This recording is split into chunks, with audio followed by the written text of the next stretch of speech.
And big news today out of Grand Rapids, where the murder rate in the city fell to a 50-year low last year.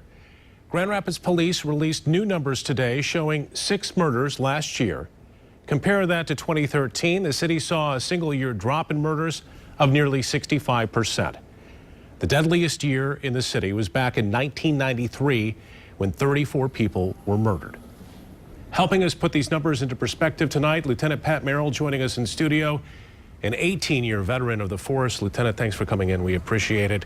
For a city the size of Grand Rapids, this new release out today, that is significant. What are you guys doing right? Well, it's good, consistent work. I mean, consistency is the name of our game in this industry. Just stay in the course, sticking with a plan, working hard. And that usually brings results. You learn that as a young officer. You can hit some dry holes sometimes where you're just doing the work and there's just no payoff. And what you find over the long haul is you win more than you lose.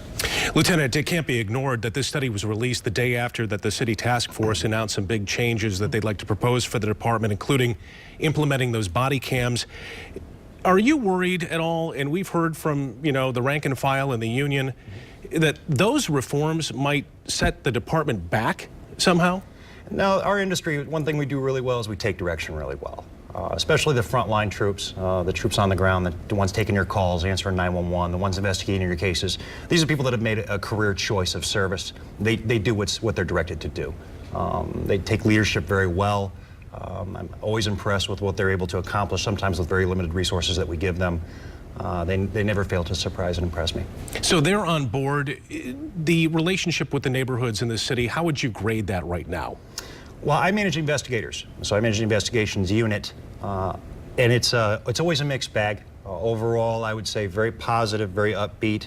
There's some people that you're going to deal with that you're always going to have a hard time with, but overall, I've been very pleased with what I've seen. I've been in this unit for about 18 months, and from the patrol officer on the street taking the initial call to the investigator handling the homicide down to the sentencing, they never fail to impress you. The other thing that stands out, too, about all of the murders that were committed in the city, none of them involved firearms. Correct. What do you make of that? Yeah, that's an oddity that we've not seen in a very long time. 6 murders, that's the difference between homicide and murder. People get confused about it. And none of them involved the use of a firearm. Half of them were with, with knives, and the other half was hands and feet, other weapons.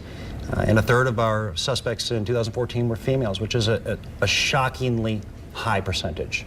We've not seen that before ever. Does the department get a chance to, I guess, celebrate these numbers, or is it something that you look at like, hey, we can still improve? Yeah, there's no halftime in law enforcement. So you don't get to dump the Gatorade. It's unfortunate in this industry. There's no time for celebration, and that's 6 murders, and one murder too many. But you don't get into this job because you think you can win. You get into the job because there are things in this world worth fighting for, and peace and justice are those things. And I work with a group of people that truly believe that. Lieutenant Pat Merrill, we definitely appreciate your service and all the hard work of everyone at the department. Thank you for your time tonight. Thanks, sir.